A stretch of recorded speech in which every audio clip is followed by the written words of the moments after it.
우리가 그리스도인으로서의 삶을 살아가면서 하나님께 무언가를 간구해 보신 적이 있으실 거예요. 그쵸? 뭐 매번 간구하죠, 우리는. 그리고 간구한 것처럼 매번은 아니겠지만 간구한 것에 대한 응답도 경험해 보셨을 거예요. 그쵸? 어떤 믿음 좋은 사람이요, 해운대 모래사장을 걷다가 정말 아름다운 자연을 주신 하나님께 감사 기도를 했어요. 너무 좋은 거예요. 그러니까 그 마음에, 그 아름다운 마음에 감동하신 하나님께서 그에게 말씀하셨어요. 뭐라고 하셨냐면, 너의 믿음이 너무나 좋아서 내가 너에게 한 가지 소원을 듣고 응답해 주겠다라고 말씀하셨어요. 이 사람이 잠깐 생각하더니 뭐라고 얘기했냐면, 자기가 조금 있다가 제주도에 가야 될 일이 생각나서 말한 거예요. 하나님, 여기에서부터 제주도까지 다리를 놔주셨으면 좋겠습니다. 제가 편하게 갔다 올 수 있게요. 부산에서 제주도까지 진짜 먼 거리죠. 다리를 어떻게 놔요? 하나님께서는요, 못하실 게 없겠죠. 그런데 너무나 현실적이지 않으니까 하나님께서 그렇게 말씀하셨대요. 제주도까지 다리를 놓는 건 너무나 큰 일이니까 다른 소원 한번 말해봐. 이렇게 얘기했대요. 그래서 곰곰이 생각하던 이 사람이 결국 이렇게 얘기했어요. 하나님, 저는요, 도저히 제 아내의 마음을 모르겠습니다. 이걸 해달라는 건지 하지 말라는 건지 뭘 어떻게 해달라는 건지 도저히 모르겠습니다. 저에게 여자의 마음을 알 수 있는 지혜를 주십시오. 그렇게 했대요. 이 사람의 간구가 끝나기가 무섭게 하나님께서 뭐라고 대답하셨냐면 이렇게 말씀하셨어요. 야, 제주도로 가는 그 다리를 4차선으로 놔줄까? 6차선으로 놔줄까? 그러셨대요. 이해되세요? 하나님도 여자의 마음을 이해하기가 힘드신 거죠. 여러분, 아무리 우리가요, 하나님 앞에 간구를 해도 하나님의 응답은요, 상당히 선택적이에요. 어떤 건 들어주시고 어떤 건 들어주시지 않아요. 왜요? 하나님의 응답은 철저하게 하나님의 뜻과 계획에 따른 응답이기 때문에 그래요. 자, 그렇게 하나님의 응답은 선택적이에요. 그런데 여러분, 재밌는 게 뭔지 아세요? 분명히 하나님의 응답은 선택적인데 오늘 우리의 말씀의 제목은 이거예요. 한번 같이 나눠보죠. 구하면 주십니다. 네. 하나님의 응답은 선택적이에요. 그런데 우리는 구하면 하나님은 주세요. 무슨 뜻이에요? 하나님의 응답은요, 우리의 입장에서는 선택적이지만 그래서 응답되지 않는 것도 있을 수 있지만 하나님의 입장에서는 구하는 대로 주셔요. 믿으시기 바랍니다. 왜요? 하나님이 주시는 건, 응답하시는 건 하나님의 방법대로, 하나님의 계획대로 주시는 거기 때문에 그래요. 그렇기 때문에 하나님이 주시는 게 우리의 생각과 의도와는 다른 모습일 수 있어요. 얼마든지요. 그런데요, 그것조차도 내 생각과 내 마음과 내 의도와는 달라도 그것조차도 하나님의 응답임을 믿으시길 바랍니다. 그러한 의미에서 우리가 하나님께 구하면 하나님은 다 주시는 거예요. 물론 그 시기와 방법은 철저하게 누구의 뜻대로요? 하나님의 뜻대로. 자, 이제 사무엘상 3장을 끝으로 멈추었던 사무엘의 이야기가 7장에서부터 다시 본격적으로 시작해요. 우리 다시 한번 말씀 1절을 읽어볼까요? 1절 읽습니다. 기럇 여아림 사람들이 와서 여호와의 궤를 옮겨 산에 사는 아비나답의 집에 들여놓고 그의 아들 엘리야사를 거룩하게 구별하여 여호와의 궤를 지키게 하였더니, 아멘. 베세메스에서부터 기럇 여아림으로 언약궤가 옮겨지고 난 이후에 이 언약궤는 아비나답이라는 사람의 집에 놓여지게 돼요. 그곳에 모셔져요. 그곳에서 아비나답의 아들 엘리야살로 하여금 언약궤를 지키라고 해요. 그 일을 위해서 무슨 일이 벌어지냐면 1절 말씀 마지막에 있는 것처럼 이 엘리야살을 거룩하게 구별해요. 다른 사람들과 구별해서 거룩하게 만들어서 세워줘. 여러분, 어째서 사람들은 엘리야살을 거룩하게 구별하는 그 번거로운 일을 한 것일까요? 목적은 하나밖에 없어요. 뭐 때문에요? 언약궤를 지키게 하려고요. 그 언약궤가 거룩한 것이기 때문에 그걸 지키는 사람 또한 거룩해야만 했던 거죠. 언약궤라는 건 하나님께서 임재해 계신다라는 그 임재의 의미를 가지고 있는 물건입니다. 거룩한 물건이에요. 그렇기 때문에 그것을 지키는 사람 또한 거룩해야만 해요. 만일 그렇지 않다면 이 사람은 언약궤 옆에만 가도 죽임을 당하게 돼요. 하나님의 거룩함을 견뎌낼 수 없거든요. 인간의 죄성을 가지고는 견뎌낼 수 없어요. 그렇기 때문에 이 엘리야사를 거룩하게 구별해야 하는 일이 선행되어져야만 했던 거예요. 그런데 여러분, 흥미로운 사실은 뭐냐면 이 엘리야살은 본래 언약궤를 지킬 만한 위치에 그런 거룩한 가문의 사람이 아니었다는 거예요. 여호수아서 18장 14절 말씀을 보면 기럇 여아림은 유다 자손의 성읍이에요. 다시 말해서 지금 이곳에 있는 사람들은 어느 지파 사람이요? 유다 지파 사람이라는 거예요. 아비나답과 그의 아들들은 언약궤를 다룰 수 있는 레위 지파가 아니에요. 성 말씀을 보면 레위기에 보면 언약궤를 다룰 수 있는 지파는 오직 레위 지파에게만 한정되어 있었습니다. 그런데 지금 그 레위 지파가 아니라 유다 지파 사람 중에 한 사람을 선택해서 그 언약궤를 지키도록 거룩하게 성별을 했다는 거예요. 언약궤는 아비나답의 집에 있고 그 언약궤를 누군가가 지켜야 할 필요가 있었기 때문에 하나님은 특별한 케이스로 엘리야사를 선택하셔서 언약궤를 살피게 하신 거예요. 그러한 큰 의미에서 볼 때 이스라엘 백성들은 하나님으로부터 주변의 다른 많은 민족들과 구별되어서 선택받은 민족이에요. 제사장은요, 이스라엘 민족들 중에서 더욱더 특별하게 구별된 사람들이에요. 또한 엘리야살도 아비나답의 여러 아들들 중에서 특별하게 거룩하게 구별된 사람이에요. 사랑하는 여러분, 우리도요, 저와 여러분 또한 이 땅과 이 땅에서 많은 사람들 중에서 구별된 사람들입니다. 믿으시길 바랍니다. 구별되었어요. 무엇 때문에요? 지키기 위해서요. 엘리야살은 언약궤를 지키기 위해서 구별되었어요. 그럼 우리는 무엇을 지키기 위해서 구별된 사람들입니까? 저와 여러분은요, 이 땅에서 하나님의 나라를 세우고 하나님의 뜻을 지켜 행하기 위해서 구별된 백성임을 믿으시길 바랍니다. 세상과 구별된 거요, 하나님의 거룩함으로 구별된 사람들이 바로 저와 여러분인 거예요. 이 구별되었다는 것이 정말 중요해요. 왜냐하면 이 구별됨으로 인해서 저와 여러분의 생명이 천국과 지옥을 결정하는 것이기 때문에 그래요.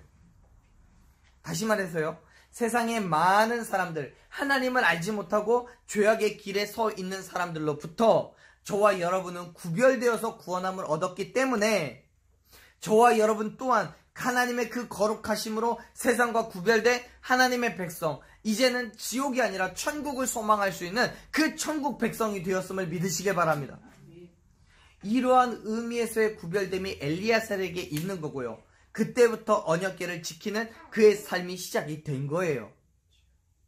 자, 2절 말씀을 한번 읽어보죠. 2절 읽습니다. 궤가 기럇 여아림에 들어간 날부터 20년 동안 오래 있은지라 이스라엘 온 족속이 여호와를 사모하니라. 아멘. 언약궤는 이제 아비나답의 집에서 20년 정도를 보냅니다. 그 기간은요, 나중에 사무엘하 6장에서 다윗성으로 옮겨지는 그때가 아니라 3절에서 사무엘이 이스라엘 백성에게 말씀을 선포하는 그때를 얘기해요. 그러니까 기럇 여아림에 들어간 날부터 20년 후에 3절이 시작이 되는 거예요. 자, 그 이유가 그 20년이 지난 이후에서야 사무엘이 그 말씀을 3절이 시작되는 그 이유가 2절 마지막에 있어요. 2절 마지막에 뭐라고 기록되어 있어요? 이스라엘 온 족속이 여호와를 사모했다고요. 네, 이스라엘 백성들은 기럇 여아림의 언약궤가 들어온 지 20년이 지나고 나서야 비로소 하나님 앞에 자신들의 잘못을 회개하기 시작해요. 사모하다라는 말은 원래 히브리어 말로 크게 울다, 부르짖다 이런 뜻을 가진 단어예요. 자신의 신세를 몹시 한탄하거나 과거의 잘못을 깊게 뉘우쳐 크게 깨달음이 왔을 때 부르짖는 행위를 가리킬 때 사용되는 단어예요. 여러분, 하나님을 향한 믿음의 생활이 이방 족속인 블레셋에 의해서 오랜 기간 동안 강제로 억제당했던 하나님의 백성들에게 있어서 이제 20년이 지난 이 시점에 하나님의 은혜를 다시 한번 생각하고 깨닫게 되니까 부르짖을 수밖에 없었던 거예요.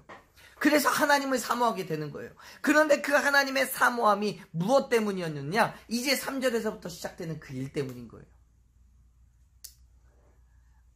이스라엘 백성들이 언약궤를 아비나답에 들여다 놓은 지 20년 만에 하나님께 간구하여 부르짖기 시작하는 거예요. 진짜 많이 늦었죠. 하지만 여러분, 실제로 이스라엘 백성들이 이렇게 고백하기까지, 다시 말해 사무엘이 3절에서부터 다시 그의 말씀이 선포되어지기까지, 여러분 그 사이에 20년이라는 그 공백기 사이에 성경에 기록되어 있지 않지만 우리 한번 상상의 날개를 펼쳐보시게요. 그 기간 동안 사무엘은 얼마나 피땀 어린 노력을 했겠습니까? 20년이라는 기간 동안 사무엘은 결코 잠자코 있지만은 않았을 거예요. 끊임없이 이스라엘 백성들이 하나님 앞에 돌아오기를 선포하고, 끊임없이 하나님의 말씀을 가져다가 이스라엘 백성들이 회개하기를 소망했을 거예요.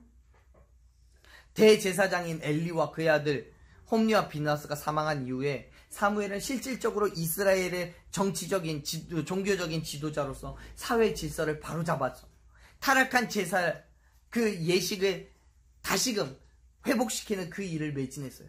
그 일을 언제까지요? 20년을 한 거예요. 20년을. 동시에 블레셋이 그 땅을 다스리고 정복하고 침략하고 하고 있는 그 위험을 무릅쓰고 이스라엘 곳곳을 돌아다니면서 자기에게 주어진 그 사명을 감당하고 있는 거예요. 하나님에 대한 믿음을 갖게 하고요, 죄에 대한 회개를 부르짖는 것처럼 신앙의 각성을 시키기 위한 운동을 나름대로 해 나아가고 있었던 거죠. 그에 대한 결과가 20년 만에 나타나는 거예요. 사랑하는 여러분, 우리가 행하는 모든 일들, 특별히 하나님의 나라와 그 일을 위한 그 모든 일들은요, 언제 결과를 맺게 될지 아무도 몰라요. 이게 10년이 될지 20년이 될지 30년 40년이 될지 아무도 몰라요. 아무리 목소리를 높여 부르짖어도요, 하나님의 역사하심은 하나님의 계획에 따라 이루어지는 거지 내 계획과 내 마음대로 이루어지는 게 아니에요. 우리는 그냥 되든 안 되든 씨를 뿌리는 거고요, 그걸 나게 하시는 분은 바로 하나님 한 분뿐인 거예요. 그 믿음 가운데에 오늘 또 우리는 예수 그리스도의 죽으심과 부활하심을 믿으며 그 복음을 선포하고 있는 거예요. 때가 되면, 주님의 때가 되면 이 나라와 이 백성이 그리고 온 세계와 열방이 오직 하나님을 사모하고 회개하는 역사가 나타날 줄로 믿습니다. 언제요? 우리가 끊임없이 사무엘처럼 포기하지 않고 하나님의 복음을 선포하며 나아갈 때요. 그러니까 여러분, 지치지 마세요. 지금 힘들죠. 그 복음이 아무리 이야기해도 들어주는 사람도 없고, 뭐 세상 사람들은 말할 것도 없고 내 옆에 있는 사람도 안 들어줄 때도 많잖아요. 근데 포기하지 마세요. 하나님의 때가 일어나야 되는 거죠. 우리는 씨는 뿌리는 거고, 이 씨가 싹이 나는 거는요, 하나님께서 하시는 거예요. 그러니까 믿음으로 뿌리세요. 사무엘도 그랬잖아요. 20여 년을 포기하지 않고 자기에게 주어진 일을 감당해요. 누가 알아주든지 알아주지 않든지요. 세상에 보세요. 사무엘이 3장에서 사무엘에 대한 이야기가 끝나고 이제 7장에서 다시 시작해요. 이 기간 동안 사무엘이 얼마나 답답하고 힘들고 어려웠겠어요. 하지만 그 기간을 참아내 견디는 거예요. 하나님의 때가 무르익을 때까지. 제사장으로서 하나님의 말씀을 선포하고요, 하나님의 백성으로 살아갈 수 있는 길을 계속 제시해 가요. 그리고 마침내 때가 되었을 때 이스라엘 백성들은 하나님 앞에 부르짖었던 거예요. 그렇기 때문에 사랑하는 여러분, 하나님의 발음을 따라가는데 포기하지 마세요. 언젠가는 계획하신 그때에 계획하신 그 방법대로 우리의 모든 부르짖음을 이루어 가실 것을 믿으시길 바랍니다. 이스라엘 백성들의 사모하는 그 소리를 듣고 드디어 사무엘 선지자는 그의 입을 열어서 하나님의 말씀을 선포해요. 한번 보죠. 3절 4절 말씀 읽습니다. 사무엘이 이스라엘 온 족속에게 만일 너희가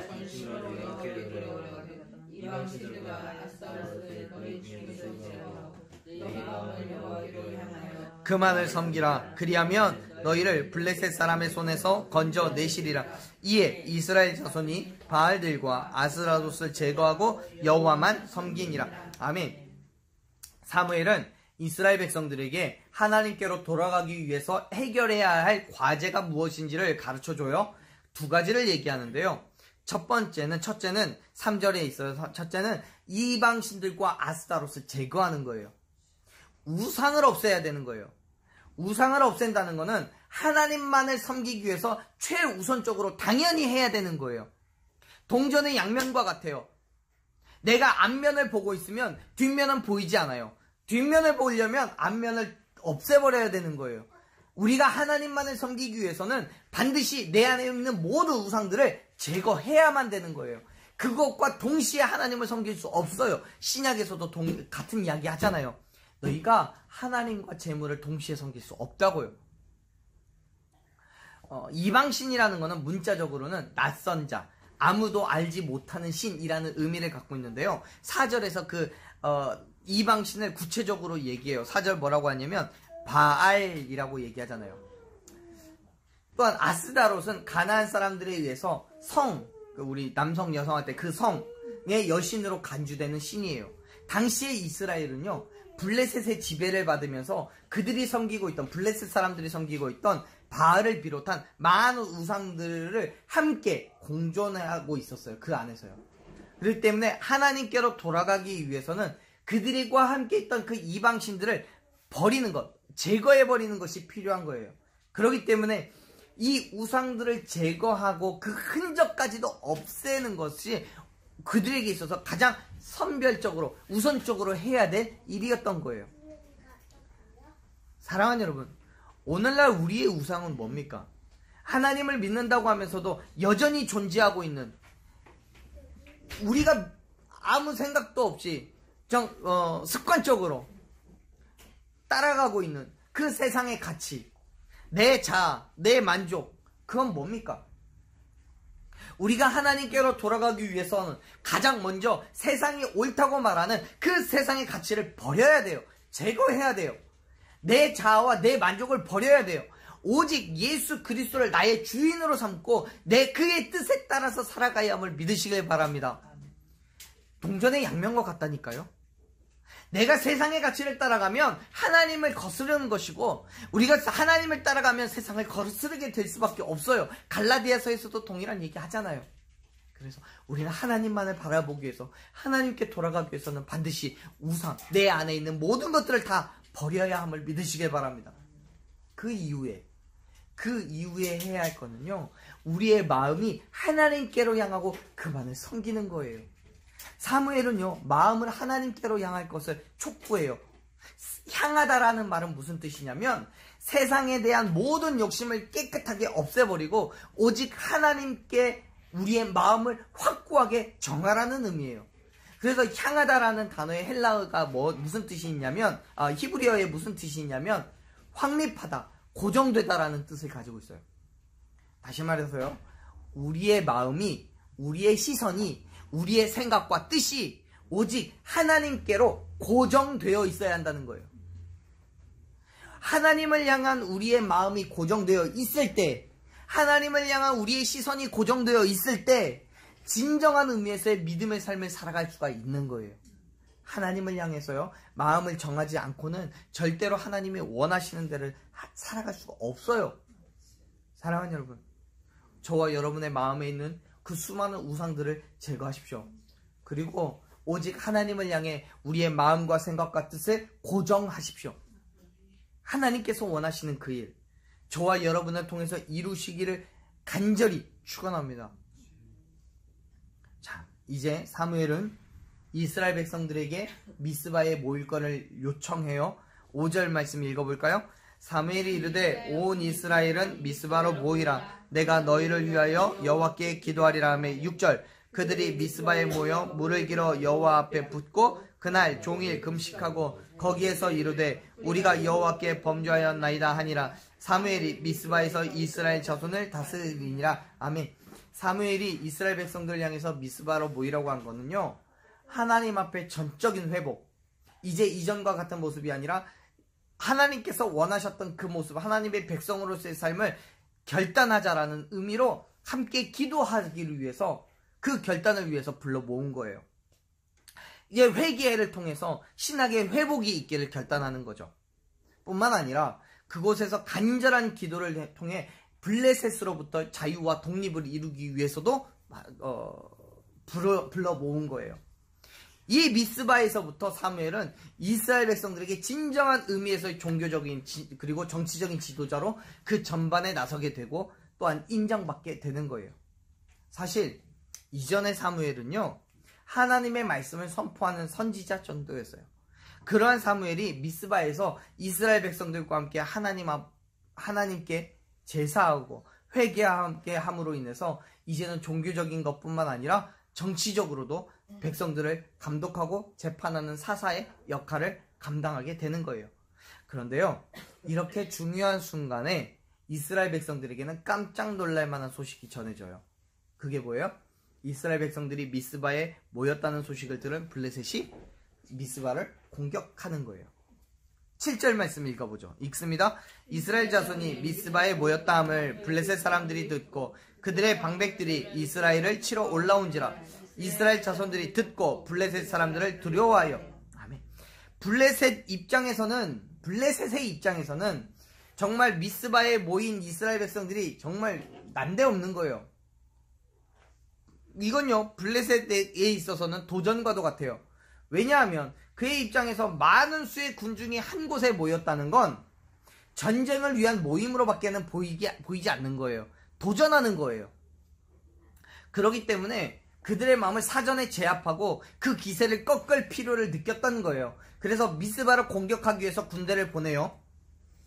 근데 이 블레셋의 공격 소식을 들은 이스라엘 백성들이 어떻게 반응해요? 7절 마지막을 보면요, 블레셋 사람들을 두려워해요. 자기들은 전혀 그런 의도가 없었어요. 사무엘이 이스라엘 백성들을 미스바로 모이라고 하면서 자, 이제 여기서 우리 기도하고 회개해서 하나님 백성이 된 이후에 블레셋을 쳐들어가자, 이렇게 하지 않잖아요. 이스라엘 백성들은 전혀 그런 의도가 없었어요. 그런데 단순히 하나님께 회개하러 온 것에 불과한데 갑자기 블레셋이 그들을 공격해요. 그래서 사무엘에게 말하는 거예요. 뭐라고 말해요? 8절요. 읽어볼까요? 이스라엘 자손이 사무엘에게 이르되 당신은 우리를 위하여 우리 하나님 여호와께 쉬지 말고 부르짖어 우리를 블레셋 사람들의 손에서 구원하시게 하소서 하니. 자, 여러분, 여기에서 우리는 이스라엘 백성들의 인식의 변화를 살펴볼 수 있습니다. 이전에 블레셋에게 언약궤를 빼앗겼던 그 시점에서 이스라엘 백성들은 어땠습니까? 4장 1절을 보면, 사무엘상 4장 1절을 보면 이스라엘은 블레셋과의 전쟁에 있어서 하나님께 기도한 적이 없어요. 하나님께 기도해보지도 않고 언약궤를 그 싸움터로 가지고 와요. 그랬다가 무슨 일이 생겨요? 그 싸움도 지고 언약궤도 뺏기는 거예요. 하나님의 의견에 관심이 있는 게 아니라 오직 언약궤에 그 하나에만 관심을 두고 있었기 때문에 그런 거예요. 그런데 이제 어때요? 이스라엘 백성들은 블레셋과의 전쟁 전에 하나님께 부르짖는 그런 행함이 있는 거예요. 물론 그 부르짖음은 블레셋에 대한 두려움, 그리고 하나님께 대한 그 믿음의 부재에서 오는 인간적인 두려움이었지만, 그럼에도 불구하고 하나님과 사무엘의 중보 기도에 의지하고 있는 그 신앙의 태도로 이스라엘 백성들은 바뀌어가고 있는 거예요. 사랑하는 여러분, 역시 우리에게도요, 인간적인 두려움이 있어요. 저도 있어요. 어제도 있었고요, 오늘도 있어요. 그럼 각자에게는 그 블레셋의 공격에 우리는 두려움을 가질 수밖에 없어요. 그런데요, 우리가 잊지 말아야 할 한 가지는 반드시 믿는 자들에게는 하나님의 도우심이 있다는 사실입니다. 우리에게 두려움이 있음에도 불구하고 우리가 믿음으로 간구할 때 응답하시고 도우시는 하나님이 계심을 믿으시길 바랍니다. 볼까요? 9절 말씀 읽습니다. 사무엘이 젖 먹는 어린 양 하나를 가져다가 온전한 번제를 여호와께 드리고 이스라엘을 위하여 여호와께 부르짖음에 여호와께서 응답하셨더라. 10절 사무엘이 번제를 드릴 때에 블레셋 사람이 이스라엘과 싸우려고 가까이 오매 그날에 여호와께서 블레셋 사람에게 큰 우레를 발하여 그들을 어지럽게 하시니 그들이 이스라엘 앞에 패한지라. 11절 이스라엘 사람들이 미스바에서 나가서 블레셋 사람들을 추격하여 벳갈 아래에 이르기까지 쳤더라. 아멘. 하나님은 사무엘의 부르짖음에 응답하셨습니다. 분명하게 응답하셨어요. 그동안 이스라엘 백성들이 블레셋과의 전쟁에 패한 것은 그들에게 부르짖음이 없었기 때문이에요. 우리가요, 세상 가운데 넘어지는 이유는요, 그 부르짖음이 없기 때문에 그래요. 그 부르짖음은 내 자아를 포기한, 인간의 연약함을 인정하는 그 가운데에서 나오는 부르짖음이에요. 오직 하나님이 나의 힘 되시고 하나님이 나의 도움이 되심을 인정하는 그 믿음 속에서 나오는 부르짖음이라는 거예요. 나의 연약함을 인정하고요. 하나님 앞에 굴복하고 부르짖을 때 하나님은 응답하시는 거예요. 여러분, 여기에요. 하나님의 놀라운 계획이 있어요. 보세요. 말씀을 보면 미스바에 모인 이스라엘 백성들을 향해서 블레셋이 공격해요. 이스라엘 백성들의 입장에서 보면 이건 굉장히 두렵고 무서운 일이에요. 왜냐하면 이 블레셋 민족들은 끊임없이 이스라엘을 괴롭히고 어려움과 고통 가운데 몰아넣었기 때문이에요. 그리고 지금 미스바에 올라와서 모여있는 이 이스라엘 백성들은요, 말씀드렸죠. 전쟁하기 위해서 올라온 게 아니에요. 하나님 앞에 기도하기 위해서 올라온 거예요. 전쟁이 아니라 기도하러 올라오면서 누가 칼 가지고 오고 누가 활 가지고 와요. 그런 말도 안 되는 일인 거죠. 그런데요, 블레셋이 전쟁을 걸어왔어요. 뭘 가지고 싸워요 도대체? 싸울 게 없어요. 꼼짝없이 죽을 수밖에 없는 거예요. 그러니까 이스라엘 백성들의 입장에서, 미스바에 모여있는 이 사람들의 입장에서 도대체 두렵고 떨릴 수밖에 없는 거예요. 그리고 이미 이전에 사무엘은요, 블레셋 민족에서부터의 해방을 소망하고 있었어요. 그리고 그 일을 하나님께 간구했어요. 3절을 보면은 뭐라고 기록되어 있냐면, 3절에서 얘기하는 사무엘이요, 이스라엘 백성들에게 이방신들과 아스타롯을 제거하고 마음을 하나님께로 섬기고 그만을 섬기면 뭐라고 얘기했냐면, 너희를 블레셋 사람의 손에서 건져내시리라 그래요. 이스라엘 자손은 사무엘의 이러한 선포함을 믿고 4절에서 그렇게 하기로 결단하잖아요. 아마도 하나님께서는 이때 바로 블레셋 사람의 손에서 이스라엘 백성들을 건져내셨을 거예요. 그런데 사람의 눈으로는요, 그 일을 확인한 게 아니잖아요. 어느 날 갑자기 종이장이 막 하늘에서부터 날라와서 이제는 너희는 이스라엘 블레셋 족속의 종이 아니야, 내 백성이야, 이렇게 말씀하신 게 아니잖아요.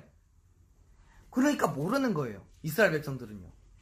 이스라엘 백성들 하나님께서 언제 어떤 방법으로 그 약속하신 그 일을 이루어내실지를 몰라요. 그러니까 보세요. 4절에서 그렇게 결단했음에도 불구하고 블레셋 사람들이 미스바로 공격하니까 두려워하잖아요. 부르짖음에 응답하는 하나님의 방법은 이거였던 거예요. 블레셋 사람들을 미스바로 오게 해서 이스라엘 백성들의 손으로 그들을 물리치게 하는 거예요. 그들의 창과 방패도 없지만, 활과 칼도 없지만, 하나님의 역사하심 가운데서 그 블레셋 사람들과의 전쟁에서 승리케 하시는 그 일들을 하나님은 이스라엘 백성들이 보기를 원하시고 행하기를 원하시고 계셨던 거예요. 결국 그래서 어떻게 돼요? 이스라엘 백성들은 하나님의 일하심을 보게 되잖아요. 어떻게 해요? 10절 11절에서 말하는 것처럼요, 미스바에서 뿐만 아니라 오히려 그곳에서부터 블레셋 사람을 추격해서 뱃갈 아래에 이르기까지 쳤다고요. 아무것도 가진 게 없었지만 하나님의 역사하시면 그 모든 일이 이루어졌음을 여러분 믿으시길 바랍니다. 어쩌면 이스라엘 백성들은요, 이렇게 생각했을지도 몰라요. 아니, 사무엘이 선포했는데 우상을 제거하고 하나님을 섬기면 블레셋 사람의 손에서 건져주겠다고 했는데, 이건 정작 미스바에 와보니까 블레셋 사람들이 사라지기는커녕 오히려 우리를 공격해오니 이게 어떻게 된 일인가 싶은 거죠. 그런데 그게 하나님의 방법이었고 하나님의 계획이었음을 믿으시길 바래요. 왜요? 이 일을 통해서 이스라엘은 블레셋이 주는 그 어려움에서 벗어났을 뿐만 아니라 이제는 블레셋과의 싸움에서도 자신감이 생긴 거예요. 하나님의 말씀을 가지고 나가면 내 손에 창과 방패가 없어도, 칼과 활이 없어도 블레셋 정도는 그냥 이길 수 있다라는 자신감이 생긴 거예요. 그래요, 사랑하는 여러분, 우리가 하나님께 무엇을 간구하더라도요, 하나님께서는 그 이상의 것으로 주심을 믿으시길 바랍니다. 그런데 그 모든 것들은 하나님의 방법대로, 하나님의 계획하신 대로 주시기 때문에 그 모습이 때로는 내 생각과 다를 수 있어요. 뭐 이스라엘 백성들이 하나님께 부르짖었지만 그 응답이 미스바를 공격하는 것으로 될 거라고 생각이나 했겠어요? 아니에요. 지금 내가 원하는 것과 하나님이 이루시는 일들은 다를 수 있어요. 하지만요, 하나님의 응답하심은 내 생각이나 나의 원함을 넘어서서 가장 최고의 선함으로 역사하심을 믿으시길 바랍니다. 우리가 구하기만 하면 반드시 하나님은 주십니다. 그 믿음으로 하나님의 역사하심을 기대하세요. 두려워하지도 말고요. 걱정과 근심도 말고요. 어떻게 응답하실 것인지를 설레이는 마음으로 바라보세요. 그게 믿음인 거예요. 반드시 이루실 것을 확신하는 거예요. 보이지 않아도, 알지 못해도 확신하는 거예요. 그게 믿음인 거예요. 사랑하는 여러분, 그 믿음이 저와 여러분에게 있기를 간절히 축원합니다. 구하면 주실 줄로 믿는 믿음, 그 믿음이 있기를 간절히 축원합니다.